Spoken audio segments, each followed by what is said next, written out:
to order. Just to keep us moving on this Friday. So I'm going to call the meeting to order at 2:02 p.m. I will call the roll. Committee members, if you could please say your city and county for the record. Brenda Marcy. She's not here. I'm not sure if she's coming. Kathy Meridian. Here, City of Douglas, Allegan County. Cindy Osmond. Here, Saugatuck City, Allegan County. Ken Truster. Jerry Donovan. Here, Douglas, Michigan, Allegan County. John Adams is excused for traveling. Richard Donovan. Here, Douglas and Allegan. Okay. And just for the record, are Joe Fry, Ryan Heiss, is Rich LeBombard with us?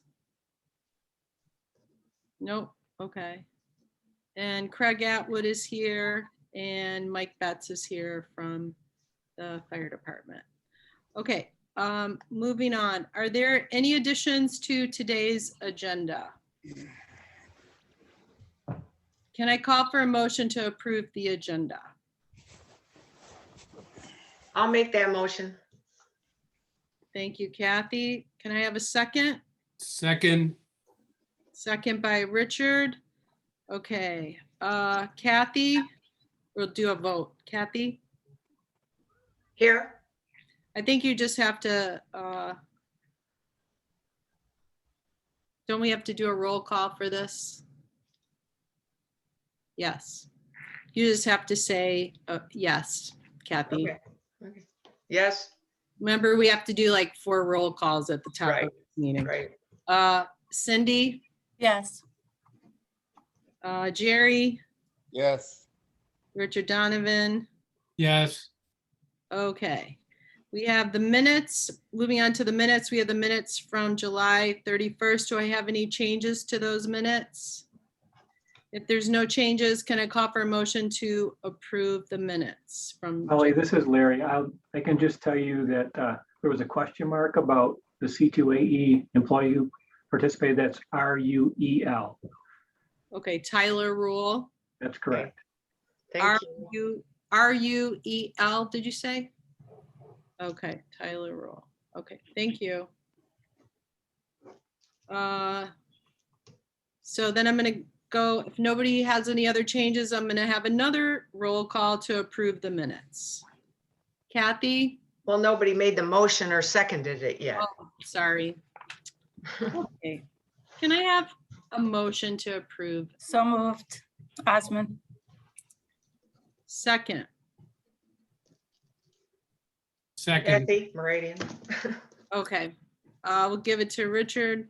Thank you. Sorry, guys. Now I'll do the roll call. Kathy, Yes, Cindy, Yes. Jerry, Yes. Richard. yes. Okay, got that done. All right. At this time, I'd like to, I don't see any members of the public here, but any member of the public can comment at this time, limited to today's agenda topics and 3 minutes or under. Hadley, do you see anybody? Is it just us by our lonesomes? Nope, it's just us. Okay. All right, let's move on. I'd like to open the floor to Larry and Emily. Let's talk about discussion of the public input meeting. And also government meetings. Holly, would you mind if I kind of rearrange the order a little bit? And Go ahead. talk about the final review of alternatives first. And Oh, then yes. discussion of the public input meeting. Sorry, that was my mistake. Yes, go Okay. ahead. Okay, and all the information was in the packet, but I'm going to go at it in a little bit different order than what's shown. So I'm going to start with the preliminary layouts, but I guess really the purpose of today's meeting is we're hoping then to get consensus on the alternatives that we're going to present to the public. So these aren't selecting the final alternatives, they're just the ones that we want to take and gain public input on at the public information meeting. They don't have to be perfect at this point. They need to show the intent of what the alternative consists of and preliminary costs. So with that, I'm going to try and go through this fairly quickly because we spent a lot of time last week. So I'm going to go through what I think are changes from last week. And so for the section from Washington to Lake Street, the 3-lane configuration, there was no change. The 2-lane configuration, there was really no change other than we changed the drawing to be more consistent with what we've been showing for other sections. And that is, rather than showing a 14-foot non-motorized trail, we changed it to 10 feet with a 2-foot clear zone on each side. So we're just trying to be more consistent in our labeling. There were no other changes to this option. Something that is the third option is there is additional information. So Richard and Clark and Holly and a transportation engineer that we use as a sub-consultant all had a good meeting discussion this week regarding the traffic signals. And so the traffic signal could go with either of the options, although it seems to make more sense that if you're going to put in a traffic signal that you could then go to a 2-lane configuration. So the intent of the traffic signal is not only the benefit of controlling traffic at the intersection, which can be utilized in, a normal stop, go, yellow configuration during the summer and turn to flashing during the winter, or whenever the times are appropriate. It can also be used, as previously described, with some remote sensing equipment to basically put a stop to traffic in all directions at the Lake Street intersection, which then does allow a lane to be cleared for access across the bridge for emergency vehicles. And that is a fairly common practice. I mean, it's not braking technology. It's been used for quite a while and used in a lot of communities.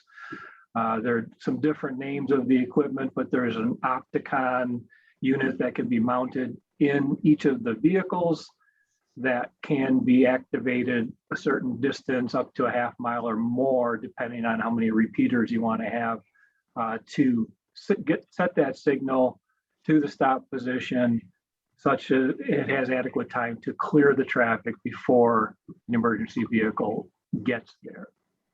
So there's some real benefit to that, especially with the 2-lane section. The other difference then about the use of the traffic signal is then we address Chief Janik's concern, and I think not just Chief, but the fire department and potentially others, about not having to use this 14-foot lane as an emergency vehicle lane. Okay, so they would not use this and would be then able to use the regular traffic lanes for their access.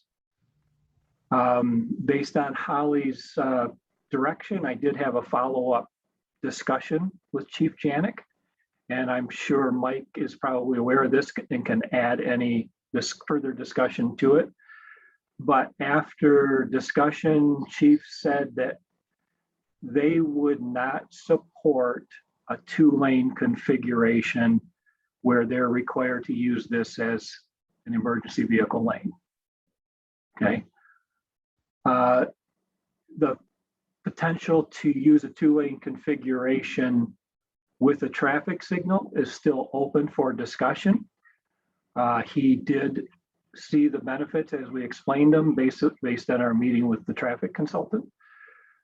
His one concern was that I did not yet address with the traffic consultant is that this works well for the emergency vehicles, but for the people who have to travel south, cross the bridge to the north to get to the fire station, to get in an emergency vehicle and then go back south, there's potential that not that they would be stopped in traffic, but that they would basically across the bridge have to enter the normal flow of traffic, right? Unless each individual that needs to respond that's coming from the south would activate, the signal from the south and cross, which could create some confusion if there are multiple. So he did bring that up just as a concern, did not say that they would not support this alternative. And I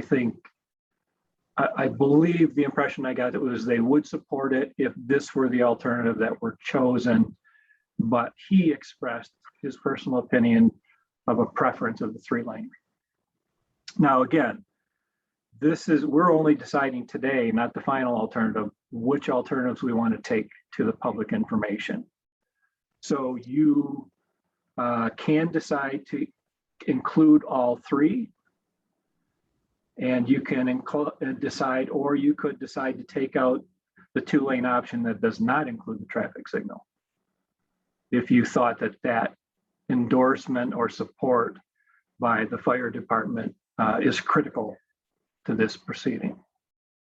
Or again, we're just obtaining public input. So, I don't want to steer you in one direction. I'm just trying to point out what the alternatives are. So before we move on, I guess, Holly, how would you like to address that? We want to go section by section here, I think. Yeah, let's go section by I guess before I do that, I want to also add that we did update the cost opinions. So previously we talked about that if we were to do either of the first 2 options without a traffic signal, the costs are essentially the same, because we're talking about restriping and delineators without a lot of actual construction. We did include in the third option the cost of the traffic signal at $150,000, which the traffic consultant indicated would be a fairly conservative cost, and that would include the Opticon and remote sensors and that kind of thing. So basically, these 2 options are very similar in costs. The third option to add the traffic signal is another $150,000 on top of that.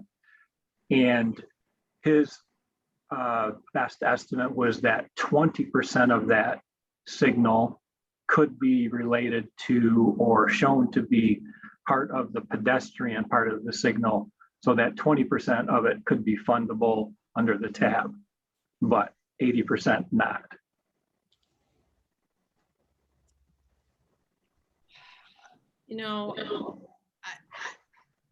I don't know how. Can you hear me okay? I'm getting some feedback. You can hear me? We can hear you. A little feedback, but it seems to be clearing up. Okay. I don't know how other people feel about this. I would like to keep the 3-lane as the primary option. I'd like to have a backup of the 2-lane to show to the public.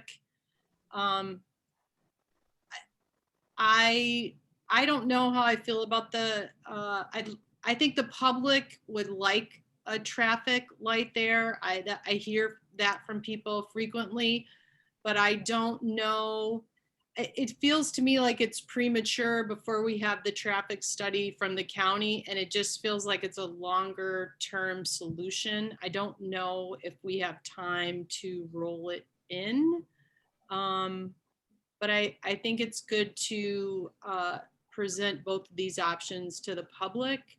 The traffic signal, I have mixed feelings about. Can anybody else weigh in? Yeah, Holly, it's Richard. A couple of things.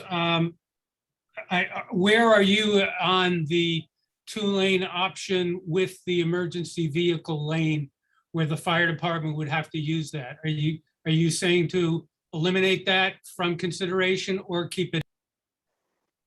I think that we should keep it in. That's what I'm saying. What I'm saying is that option with, I have mixed feelings. Okay, so let's keep that in, but as an option, but if you add a traffic signal to that, that's what I'm not sure about. I think that that will be popular with the public, but I don't know if we really have time and adequate funding to get this in now. That's my concern. And I'm just curious what other people think. Okay, when you say we don't have time, I'm not sure what you mean. Well, to me, I would like to see the county's traffic study. And what do you think that will tell us about Lake Street? Because the traffic consultant in our call the other day said that putting a traffic light at Old Allegan will have no impact on the issue we're talking about. And so you think, and he also said that the previous traffic study from 2 years ago showed that there was justification for a signal at Lake Street. So what would an additional traffic study show, do you think? Well, I think it would give us data. I mean, I'm open to showing it to the public. And I'm not against it. And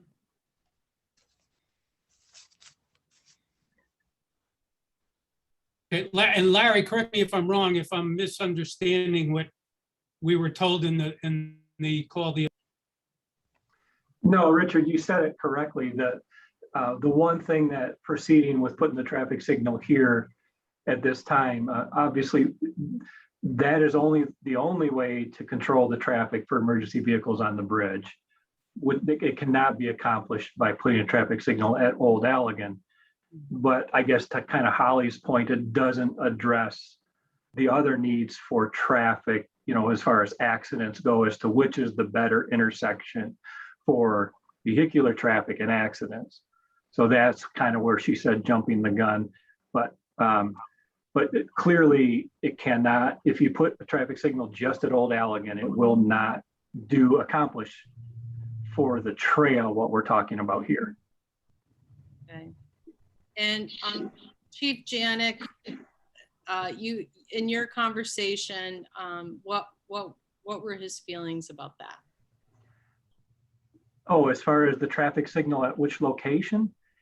Yeah. We didn't get into the debate about which intersection it would be better at, because I think that's a different conversation. But he said that they would be open to supporting the 2-lane configuration with the traffic signal if that is what the committee proposed and the councils approved to move forward. Okay. Well, how does the committee feel about presenting all 3 options to the public?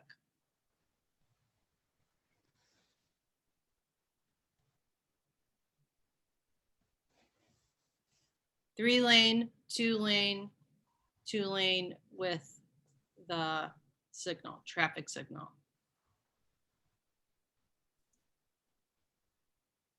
All right, I'll jump in again. I guess if the 2-lane without the signal, that is the 2-lane option using the emergency vehicle lane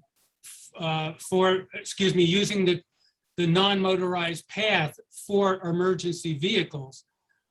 It seems to me if that is going to be publicly opposed by the fire department, and if they're basically saying that they don't want to use that, then it seems to me that's kind of a non-starter, and I'm not sure what we gain by including it, and it may just confuse things, but maybe I'm missing something.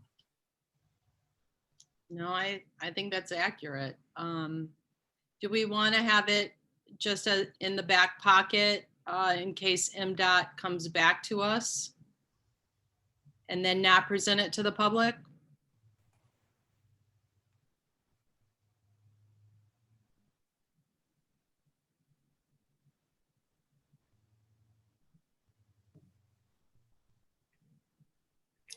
Hey, Holly, it's Ryan. Yep. Sorry, not on the committee, but I mean, I think to Richard's point, I don't think you need to keep it in your hip pocket if there's resistance from emergency services. I think that's enough to take it off the table. And then we do have the benefit of Craig on the Zoom call, and he was putting together a request for proposals. Craig, Holly, if it's okay, maybe you can call on Craig to talk a little bit about what work they're doing. Yeah. Craig, can you enlighten us a little bit? Sure, yeah, so I sent the RFP over to Ryan to look at, and I tweaked it just a little bit based on his comments, and that's sent out to 3 different consultants to review. RFPs due August 24th at 4 p.m. So we'll see what those look like, cost-wise and completion date-wise. I have no idea how long, they would need to actually complete the study, but yeah, like Larry said, I mean, these the signals here that you're talking about for emergency services are completely separate from what we're looking at, for Lake Street and Old Allegan, for based on the data and whether it meets the warrant or not. What you're talking about here is that pair of signals just strictly for the emergency services. Not now, you may get extra benefits of having that signal at Lake Street all the time. Just for controlling traffic in there, and maybe there'll be some crash reduction if that's the types of crashes that intersection receives, that a signal would help with. But yeah, that's kind of where we're at. Again, I don't know when this will be completed, when we'll even be able to review it. I would guess it's going to take minimum of a month to get results back, and after we select a consultant. By the time they collect traffic data and review accidents, all the things that go into that, it's going to be a little while. So that would probably kind of pinch the time frame for submitting applications for funding here for this fall. So, Right. And Craig, it's Richard. What will the outcome of that study be? In other words, what is it going to tell you? the outcome that I'm requesting is a recommendation on any treatments to improve safety, and also to look at the whole multimodal, non-motorized factor in there too at those intersections. Any recommendations they can come up with. I was very specific in there that any traffic signals or always stops or anything like that would have to meet the warrants defined in the Michigan Manual of Uniform Traffic Control Devices. Those are the standards we use for determining, what to use for traffic control. So that would be the, baseline. There may be other things out there. I know I've talked to Saugatuck Township about whether there's other things that we can do, maybe for some traffic calming measures through that corridor. Just kind of open it up. Look at this, give us your recommendations. If it meets warrants for different treatments, then we can consider those. Otherwise, just give us your thoughts and ideas on what we can do to improve this kind of short corridor, I guess, here. So.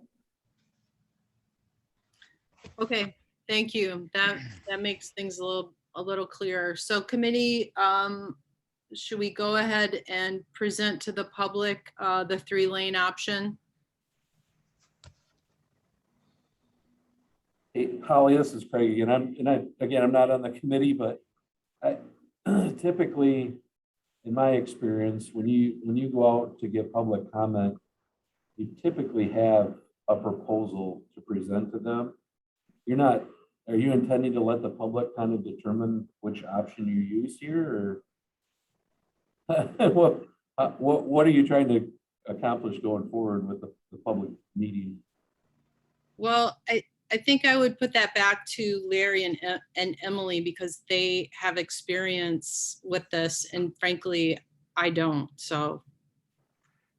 Yeah, in this particular case, what we're looking to do is gain public input to help steer a decision, but it's not the dictator of the decision. So you as the committee may have overriding factors from what the public input is, but you're kind of taking input rather. So we had this discussion previously, is it better to have options and get input?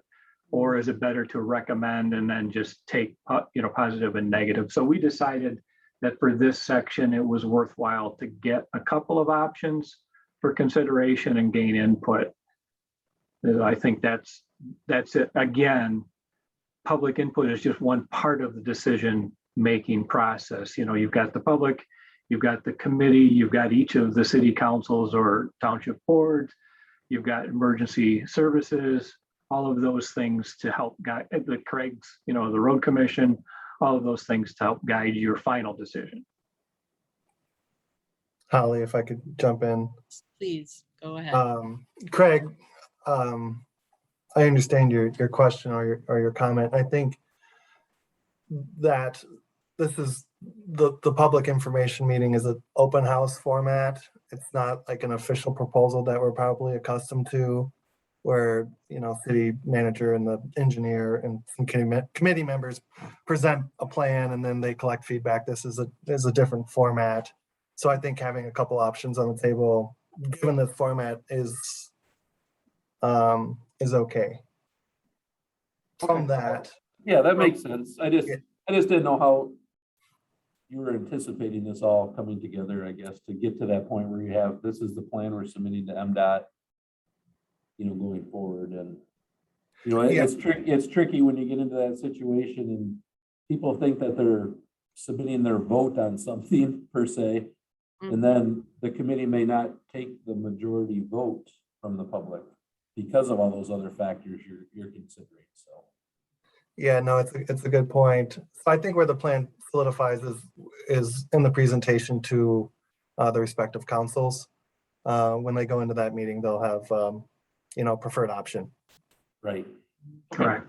Thanks.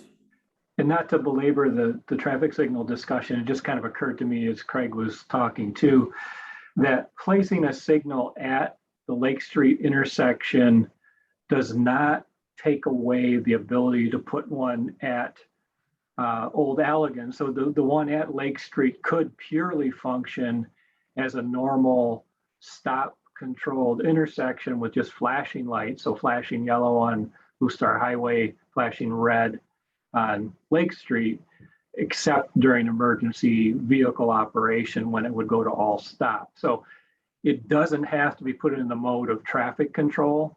So if there was one at Old Allegan, this would still have a purpose and a benefit. It just wouldn't be the traffic control part. I'm not arguing for you to put one there. I'm just saying that you're not, by doing this, you're not taking away the ability to put one at Old Allegan, if that's what the traffic study comes up with.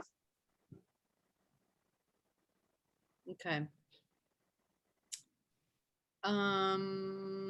Going back to Holly's question, what do we recommend? I would certainly support presenting the 3-lane option to the public, but I would also recommend that we present the 2-lane option with the traffic. Call it if you want to make it A and B or preferred and backup or whatever name you want to put, but I would like to put that other one out there and get public comment on it.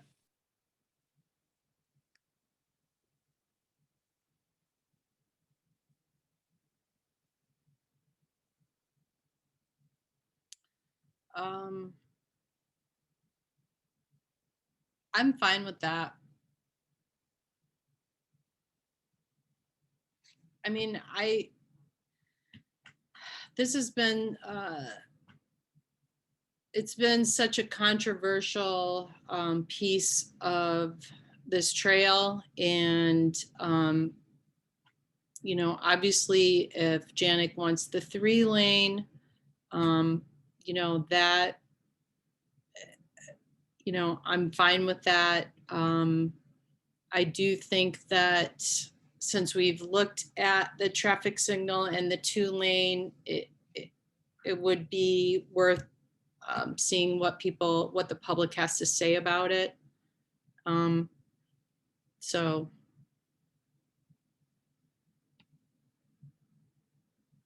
And then we can, as Ryan said, we can move to council presentations with a more definitive singular design. Does that sound all right? Okay, let's move on. Thank you, Okay, everybody. so yep, what I heard from this is we will have the 3-lane option, 2-lane option with signal as the 2 options that we're taking forward. Okay. I don't want to get off the subject. I do want to just show you something. So, you know, there's been talk before about a crash worthy or crash resistant separation. So if that were to come about from MDOT as a requirement, I'm just going to show you a photo of one. So this is the Cut River Bridge on US 2 over the Cut River west of St. Ignace. So this is an MDOT standard rail that can be made also for bicycles. So that's basically what you would be one option. The one benefit about this over a guardrail type is the depth is less than a foot. So it does fit in what we had shown for, you know, these 2, you know, spaces. So anyways, I don't want, again, we're not proposing that. I'm just showing you that if worst case, the fallback on that is we estimate that the cost of that's about $300 a foot. And we've got about 1,000 feet per side. So it is not an inexpensive option. But we would include that in our write-up as to why a crash resistant barrier was not included, as we're talking about $600,000. Yeah, and Larry, just quick question. Have you concluded that the bridge would support the weight of that kind of a structure? We haven't done a detailed analysis, but I believe that it would, because that is nothing compared to adding, you know, 6 inches of concrete as far as weight or loading goes. Okay, great. I'm going to go to the next page. I do have, of course, we did update the descriptions as well that go along with each of the options. So I hope you're following along with that. I can't show too much on the screen. For this second area from Lake to Maple, we didn't have options. John did request that we continue to look for additional options that might be less expensive. We have not come up with any at this point, but we can still, as part of the design process, I think, do that. But we kind of have some mixed direction. We want to be AASHTO compliant. We also want to be as fiscally responsible as we can.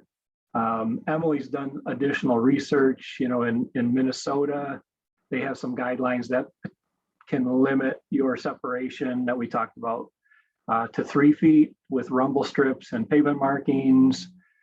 But I think that the wise choice is to proceed with an AASHTO compliant, or one that we believe would be able to get a design exception for and include the cost for that. And if you can back off, then might be a better approach. So for this section, we didn't have any changes. Okay. All right.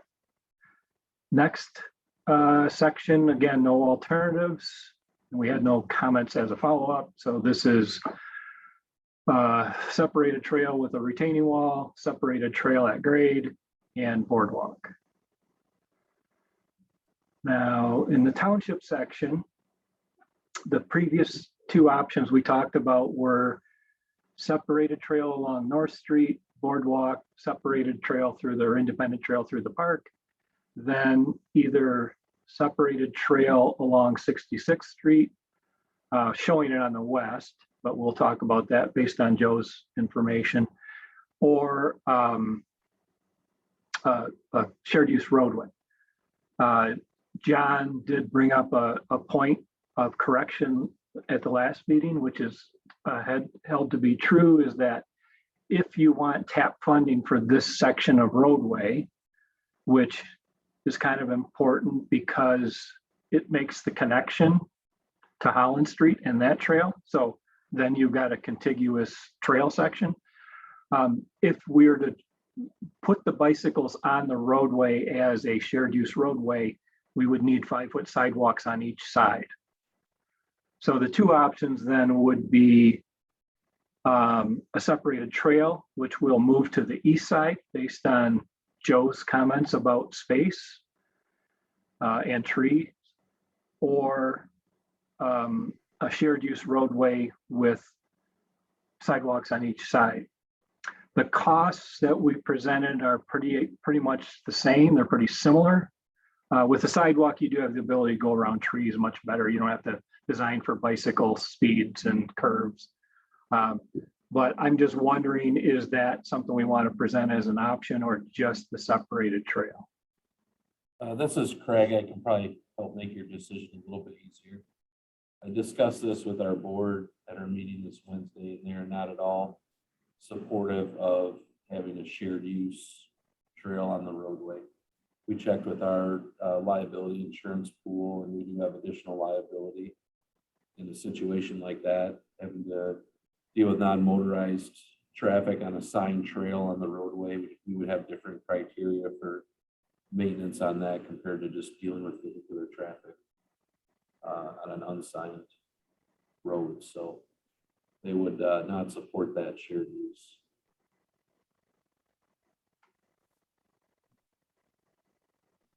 So I think you're back to separate path along that stretch.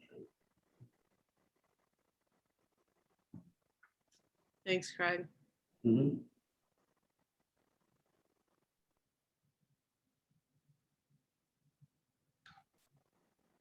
Any disagreement with that, that you would still take this forward even without the road commission support? Or we're just back to, does the committee agree just back to the one alternative? Joe or Cindy, do you want to weigh in here? Sorry, I had to step away real quick. I had someone come in. You're talking about the south, it'd be the south side on the map, right there, on keeping it on that south side, correct? Is that what? Yes, we were talking about two options, one being separated trail and moving it to the south side per your previous discussion about, available room. And the other option would be shared use roadway with a sidewalk on both sides. So the bicyclists use the roadway, pedestrians use the sidewalks. Okay. And Craig's point was that the shared use roadway would not be supported by the road commission. Okay.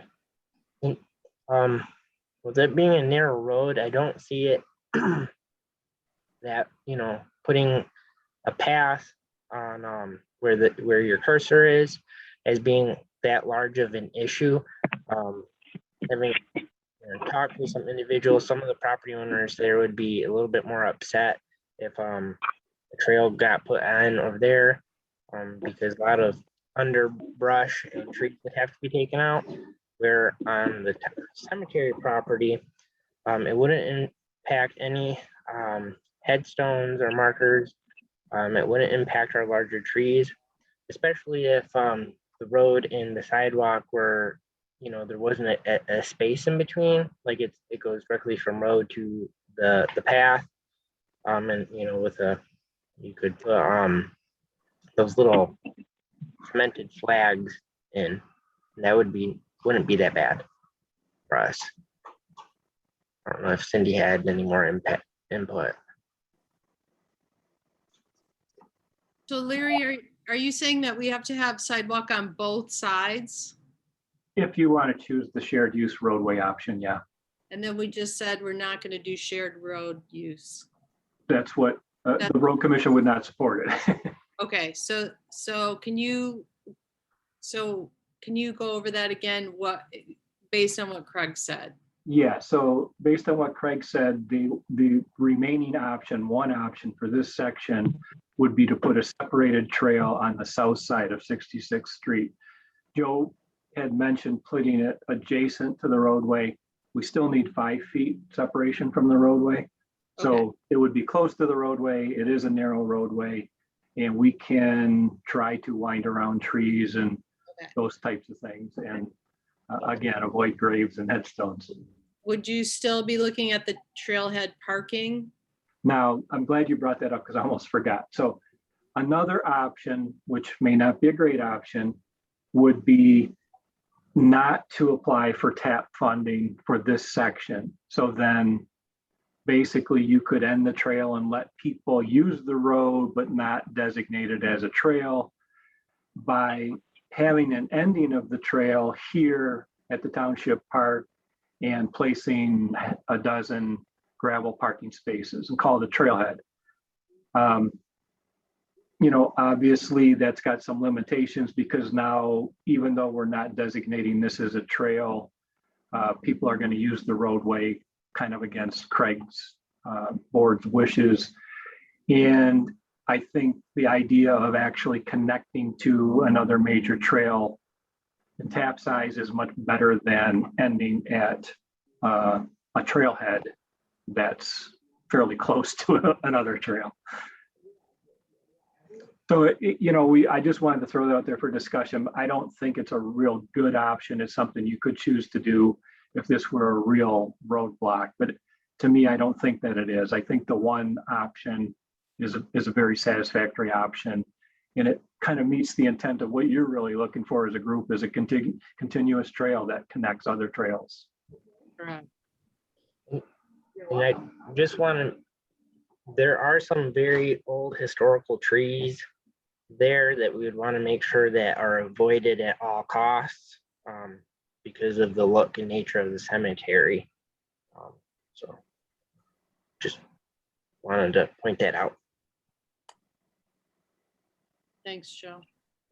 No trees taken out, verbally. Okay, so I think that kind of gets us through the discussion on the alternatives, right? Yep. Okay, so then next is the public information meeting. We're still going to refine these exhibits to try to, you know, come up with some clear information for the public to view. But now we want to talk about then the actual aspects of the meeting. All right, so public open house, and Emily, why don't you unmute and help me out here as we go through this. Sure. So you've seen the intent here is we're trying to gain public input on the proposed routes. If there are individual property owner concerns expressed during the meeting or outside of the meeting, we would like to attempt to resolve those, and potentially, you know, with individual meetings, we can talk further about that. And then after the meeting, we'll need to get back together to discuss how the documents should be changed with relation to the public input that we've got, because we need that in the grant application to justify the alternatives that we're proposing. Really, that's the intent of the public information. Okay, and it's been set at Isabel's for 4 to 6 on Tuesday, August 24th, right? Okay. Yep. So then these are kind of discussion items, questions. Mhm. So I think Holly, you and Cindy were working on a press release or invitation, or is that correct? Or maybe it was you and Kathy? Yeah, so we'll need to do a flyer. The paper did a press release, and they got the date wrong. There was supposed to be a correction this week. Jerry Donovan, was there a correction in the commercial record this week? I think- Yes, there was, Holly. Okay. I know Jerry follows the commercial record, so I singled them out, but, and I did get Scott to agree, to run an article next week. So I was going to, write up, an article, run it by, Emily, to talk about the open house. Great. All right. And then just save all that documentation for your records, to demonstrate the lengths that we're going to for public input. Gotcha. Okay. We are also suggesting that the flyers be posted at each government building and perhaps on each entity's websites. And then, also the possibility of posting the flyers around town if there are ways to do that, message boards or other means. Mhm. Okay, so is that a good idea, and will someone take that on? I can do that. Okay. And then the last one is send the flyer or a specific meeting invitation to all adjacent property owners, suggest everyone within 300 feet. And so that might be, I think, an individual community thing. And I know that Rich and his staff have been working on gaining mailing lists for that. So is every other entity doing that? I can create mailing labels for the city residents within 300 feet.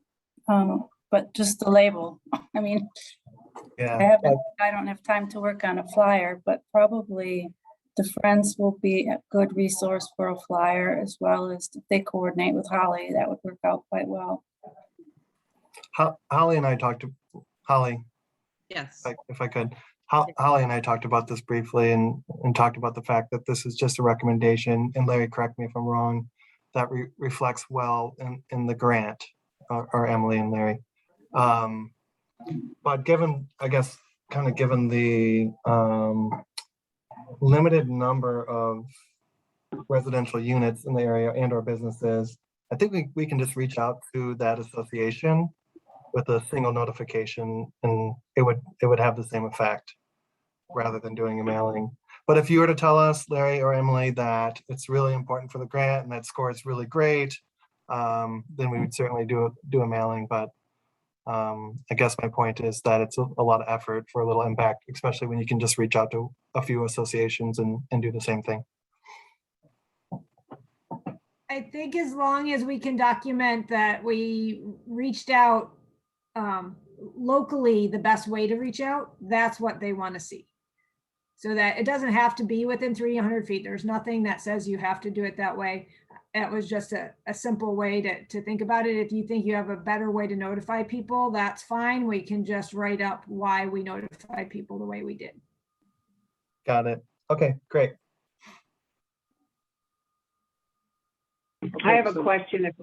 What? Oh, Yeah. I'm sorry. This is Kathy. If Rich is, I don't know if he's on the line yet, but if he is responsible for ours, and I know our zoning guy was going to help with it, is there a protocol or a template or something that they're supposed to use in these cases where you do 300 people that they would need from you guys, or do they make it up?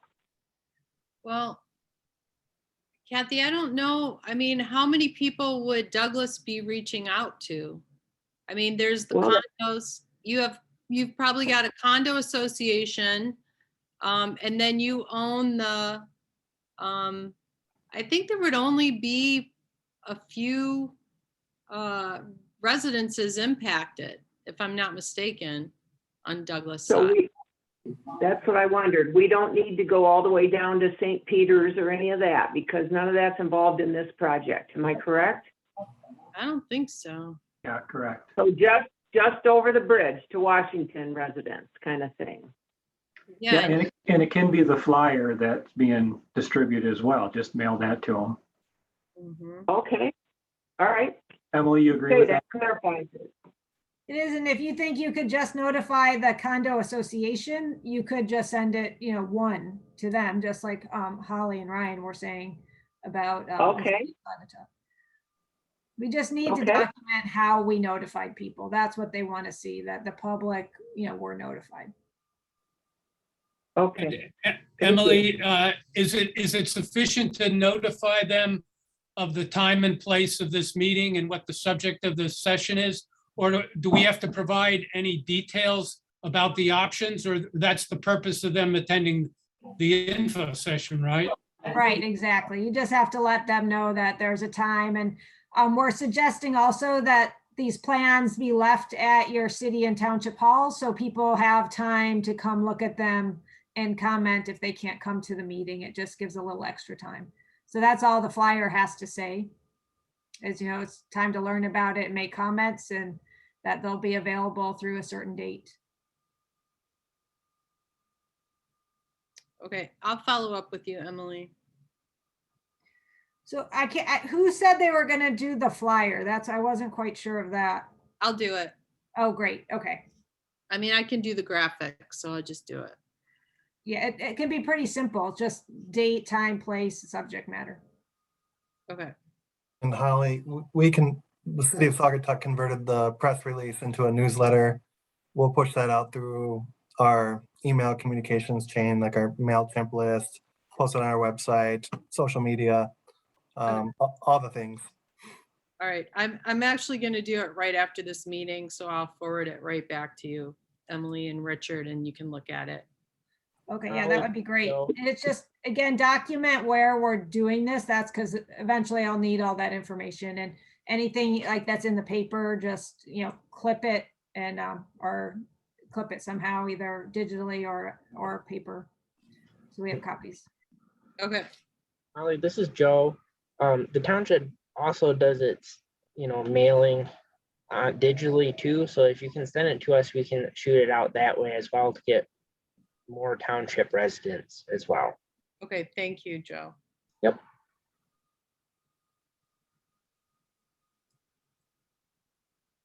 Okay, now talking about the actual open house format. So Ryan already did a good description of what we kind of are thinking. So rather than a presentation and question and answer of a general public, we have 3 stations set up that have all of the same information, the plans, the cost estimates, the descriptions of each alternative. And so then Emily and myself and then another gentleman from C2AE would be at each of one of those stations throughout the evening to be able to answer questions. We were also thinking it might be good to have an additional member of the committee at each station to hear what's going on, maybe help take notes or input, record input. And then we also had kind of just tossed around, well, would it be beneficial to have a representative from each different entity at one of the stations? So Douglas, Saugatuck, and Saugatuck Township, it's totally up to you. And then none of those are a requirement. We're just kind of looking for ways to, make this participative and make sure that you as the committee are represented well. Yeah, I would encourage all members of the committee, any members of the committee, to be at that open house. I mean, everyone has their constituents, their group of friends, and I think it would just be, as a chair, I would just appreciate you all, anybody that can make it, to be there to talk to people, talk to them about the process that we've been through for the last couple of months, and be able to just talk to people, listen to people, and get their questions answered. Yeah, so we can keep this informal, and then, whoever shows up for the open house, right at the beginning, we can kind of say, well, do you want to stay here with this station or circulate among and, gain input or feedback that way. So we don't have to make any real rigid decision here, but you've said, encouraging everyone to come, and then we can at the meeting kind of determine how best to distribute the people. Okay, the next item is feedback form. So we need a table, pens, and a feedback form. We've done these a couple different ways, and Emily, I'll ask you to kind of weigh in, but we've done a survey form where we're actually trying to guide answers to specific questions, or just a very blank feedback form that is more free form to just provide comments on anything that they choose about the options. And then another way to accomplish that same thing is we can have sticky papers that people can actually write comments on and put them on the board that we can then collect when we're done. Some of the maps or whatever, if there's a particular place that this is my house and I'm worried about my driveway right here, they can do that as well. But any feelings on the form or format of that feedback?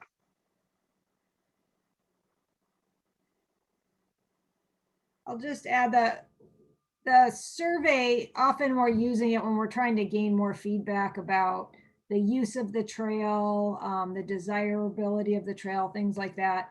But I sort of get that you have been there already, and this is a little different situation. You're not trying to gain that kind of information. It's more just, the actual plans and designs, but I might be wrong.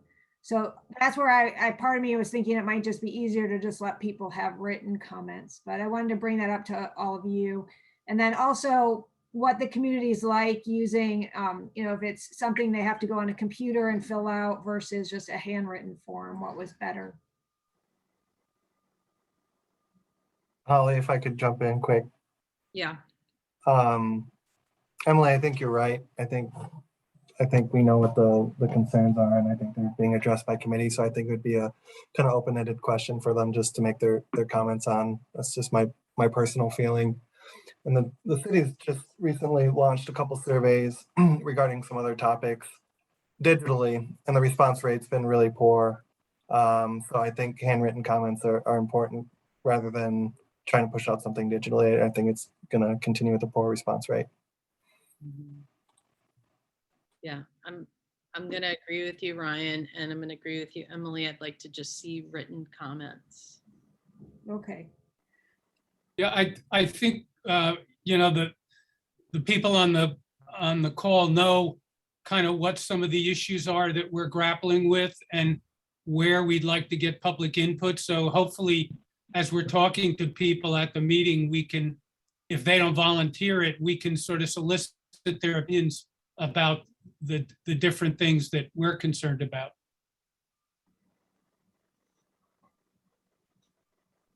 Okay, so what we will do is we'll have a bunch of comment sheets printed up that'll have the header on it and, the open house date and that kind of thing.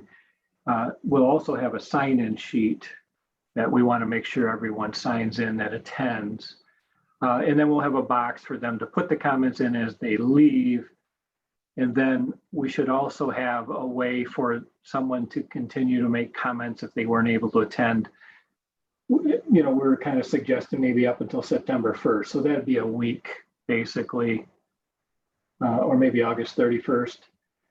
But then the question becomes, how do we gather those? Is that something that should be, we have plans at each individual entity's offices and then people drop off their comments, or, can they submit them online? We just need to get them gathered and back to us by the end of that week. I wonder, do you think we could just put them up at the library maybe? On an easel with a box? Do they need to be, should they be in every city hall? I know we're pretty tight. Things are pretty tight at the Saugatuck City Hall. I just wanted to let you know that the township hall will be will be now closed to appointment only. So our offices won't be as open to the public. The township board changed our operations, locking us down a little bit more on Wednesday. So That is good to know. our facilities are a little bit more back to virtual. Well, two things. I think the library, if that's one central spot, I think it's almost simpler. You know, you could just have one set with forms there in a box.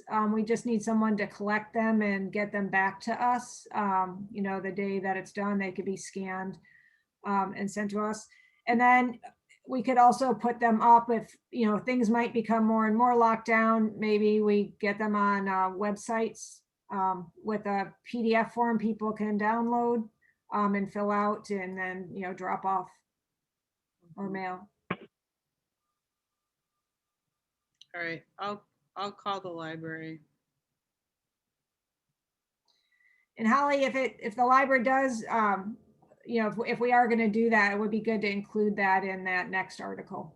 So people know if they can't get there, that they can go look at the plans, you know, through the 31st or 1st. Hey, Holly, Yep. a question for Emily and Larry. How heavily weighted is this public participation process? And where I'm going with this, I shared with Holly a couple other ideas to collect information, one of which was to take the same graphics and go to a few different events that the city of Saugatuck is hosting.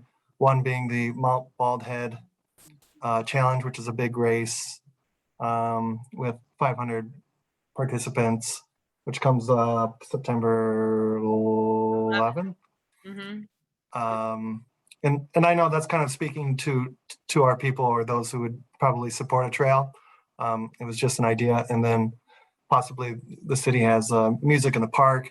You know, it has a lot of attendees that go to that event. But I just didn't know if it was worth the effort to do that. Again, how heavily weighted is the scoring criteria, and just your general thoughts on that. I would say, and this is where I don't know the history enough of your community. If it was a brand new trail, I think doing something like that would be really important, because I think that they would want to see like, okay, does the community really want this new trail? But since you're filling in pieces, I get the feeling that the community is already weighed in support of the trail. So now we're really just trying to get feedback on some of these pieces and routing. But again, I haven't been there, so I don't know if I'm interpreting that right or not.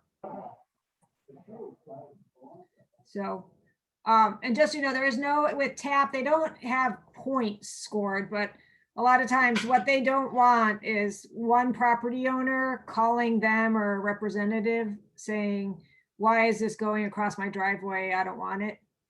And if they make the call, and we've had in our grant that said, you know, we reached out to them, then we're fine. But if they find out there's been no kind of way for that person to give feedback, that's when there's no points, but that's when they'll probably send it back, tell you to do more public comment and reapply.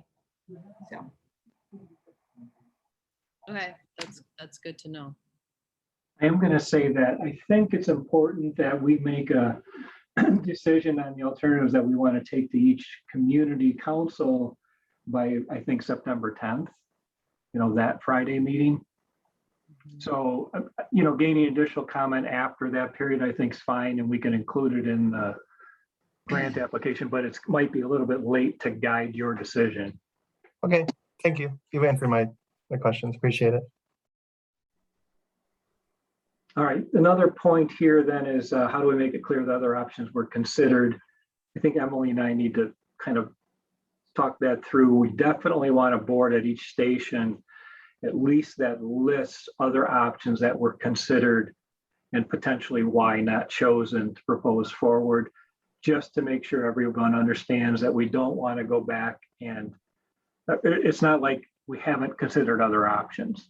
And, you know, some of them we've already had some maps drawn up of, like continuing along North Street and continuing along the Blue Star Highway. So those things I think are important. Those might be 8.5 by 11s as compared to a 24 by 36 board or something like that. But we definitely want to show the public that there's been other options considered and vetted. If anybody has any other ideas about how best to do that, we're certainly open to that. Holly, a comment, Good. if I could. How important do you think having an infograph of the timeline or how long the municipalities have been talking about this project would be?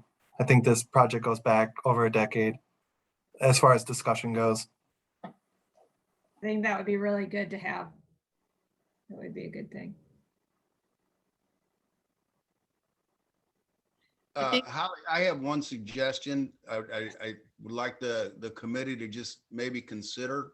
Uh-huh. It is from the structure of this event, would it be beneficial to everyone if we had, say, it starts at 4 and, you know, you allow people to get their park, what have you, and say about 4:15, we have a I don't know, 10, 15-minute presentation to tell folks what's going on. You know, in other words, like Larry said, okay, this has been going on for 10 years. Here we are. As Larry said, it'll give you an opportunity to tell the entire group that other alternatives were considered. And in other words, go over some of the issues and some of the subjects in a group setting, because what that will alleviate is us answering the same question multiple times. In other words, I can see, you know, 10 people saying, well, why don't you consider this? Why don't you consider that? If during a small, short presentation, some of these things were covered, I think it might give it some structure. At the end, allow for questions, and then say, any comments, go ahead and fill out the comment cards. Just a thought, because it's, as I'm looking at it now, we're gonna have 3 different stations going, and how do we coordinate and communicate to people, you know, where to go, what to do, and who to talk to? Just a thought. Yeah. I would, Go ahead. Go I ahead. would think you start with that, right? And then go to the station. Then they, you know, just start with the overview, history, all that, catch everybody up, and then send them to the stations. I like that idea. Yeah, I agree, but I think part of the challenge is that we've set this up as an open house. So the problem is whoever is there at the top is not going to get the same information. I mean, you know, maybe we could do that like on the half hour. We can just like have a little, hello, everybody. This is why we're here. This is what we're doing, you know, or we could have a greeter at the door. We can have somebody that says that as people walk in. I don't know, Emily, you're more familiar with how to structure this, so. Well, we did have this set up as an open house, so it doesn't work that well having a presentation because people can come and go as they like. I would think having a greeter would be a really good thing. Having someone come in, thank them for coming, explain the format of the meeting, and you know, that they can, you know, go where they want and they can, you know, talk to different people. But that was what we had intended. I think to add to that, I mean, if we do have a greeter, or even we can have like a handout for people to take at the beginning that provides some of that background information, the intent of the meeting, you know, what we're looking for, input methods, you know, what each station does, history.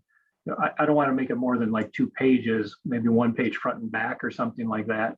But that might be a way to do that. And then even if they can take it with them, if they forget to ask a question, they might get answered by that.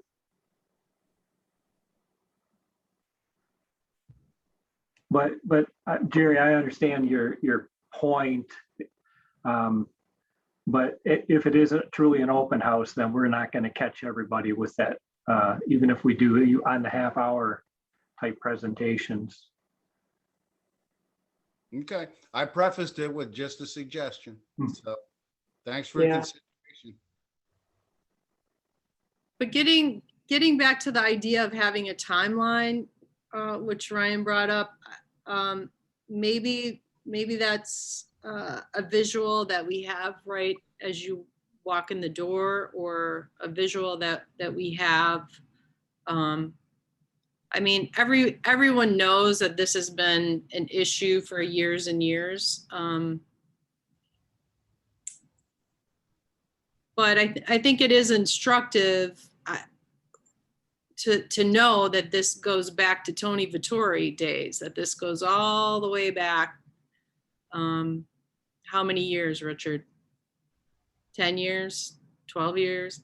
Yeah, now it's over 10, I believe. We have a timeline focused on dealings with the city that we could probably modify to incorporate Douglas and what has happened in the township. So, we might be able to take a stab at that. That would be great. Okay. We will have, as Holly mentioned, I think we should have another meeting next Friday that will go over once again, kind of like the final arrangements prior to the meeting. But, we can, if you provide us diagrams or those kinds of things, we can get some foam core boards mounted that have some of that information. A timeline might actually be a good thing to include in the handout, those kinds of things. Mhm. All right, good. I think we're well on our way here. All right, we talked a bit about post-open house feedback. One quick question, Larry. So I don't know, can each of the governments put this up on their website? Is that easy enough to do? Just want to make sure that we can do that, so that way we can also direct people to the websites. Yeah, Douglas can handle that pretty easy. Okay. Joe, Joe or Cindy, how easy is it for you to post something on your website at the township?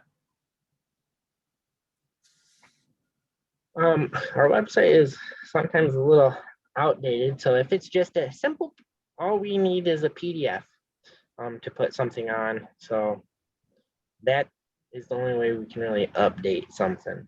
Okay, so you would need a PDF. And Ryan, can we do the same PDF? Holly, our internet went out at City Hall, so Ryan and Cindy and I all lost connection, but I'm on my phone. Oh, geez. Let me write that. Let me write that down for you. What was it you needed a PDF of? No, I just needed to know if we could post a PDF on the website. Oh, absolutely. And actually you can send that to me. Okay. All right. Okay, so well, as long as we get you a PDF of the documents and then the comment form, then and we can put on the comment form how to turn the comments in. It should be okay. Okay. Yep, Okay. I can do that. This is the second day in a row that the city of Saugatuck has lost internet, so bear with us. Okay. All right, next item is COVID precautions. So I was hoping we were out of this, but apparently not. So what we as a company need to do is comply with local rules. So obviously this is not within the city hall, but we still should practice whatever local rules, regulations are in place. So can you give us an idea of those, or is it something people need to check on? Well, I spoke with Lisa Wiley is my contact at Isabel's, and we thought it might be best if we follow whatever standards are in place for the county at that date. If Emily, if you're available on Monday, I would like to FaceTime with you and Lisa at Isabel, so that I can show you the layout and the setup, and we can begin to think about, we can think about where things will go and what's available, but we can also begin to wrap our heads around, if we need to restrict people from entering, or if we need to maybe try to move this outside. It is August, fingers crossed, possibly we could do that. Let me know if you have some time Monday. I'm available on Monday, Holly, so let me know. All right, that is obviously a moving issue, and we'll just coordinate with Isabel's in the health department, and we'll follow protocols as we can. I mean, follow protocols, period, I should say. All right, and that's really what we wanted to get today.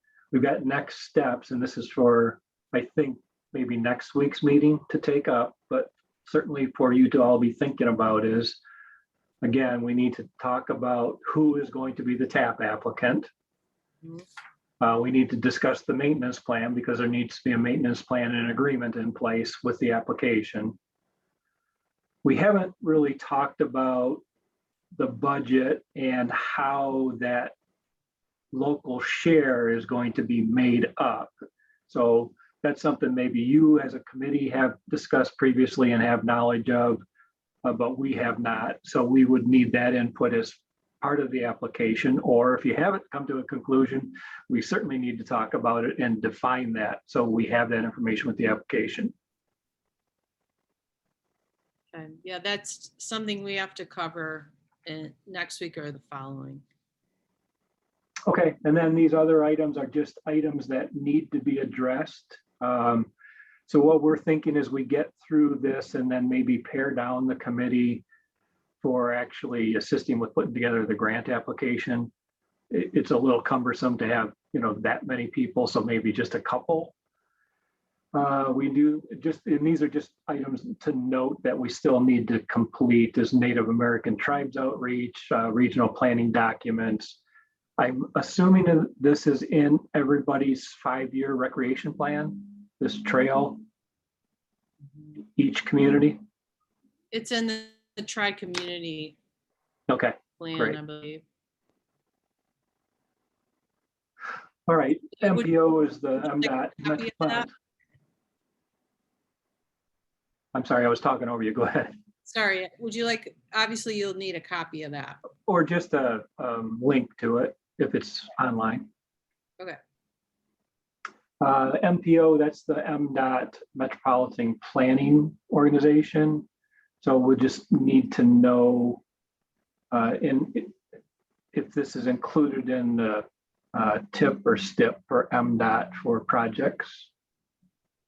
It's something I think Emily Craig might. Yeah, this isn't part of any MPO. It's Okay. just a rural area, so, Okay, yep. Okay,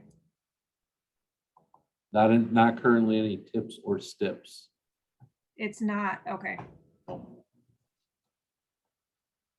okay, then we still need to address environmental impacts. And so, okay, this is a rough outline of what we were envisioning for public meetings prior to the October 13th TAP deadline.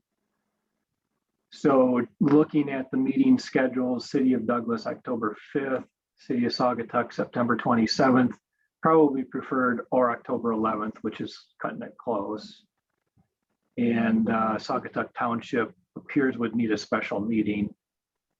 And then if we need to get any approvals from the road commission, September 22nd or October 6th. Those can still be determined, but we just wanted to throw those out there as some thoughts that, and if there's going to be, say, a certain entity that's going to be the TAP applicant, we might need another meeting prior to that, or just to have that discussion. But that's totally up to you and how this goes about. Okay. You on the committee will be able to guide us much better about whether you expect any opposition, or is this going to be difficult that might need more than one meeting, those types of things. And Larry, can you just clarify what would be discussed at the public meetings, and what would have to come out of that? Do you need a specific resolution that covers something? Are they supposed to approve specific designs of the trail within their jurisdiction, or something else? How I would see it, Richard, is it depends who the TAP applicant is, but we need just basically like a resolution of support from all the three governments that they support this project going in.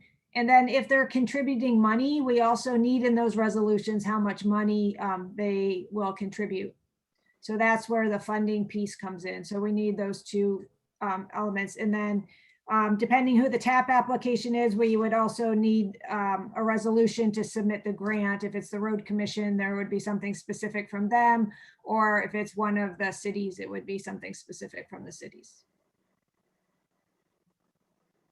You said it was a resolution to,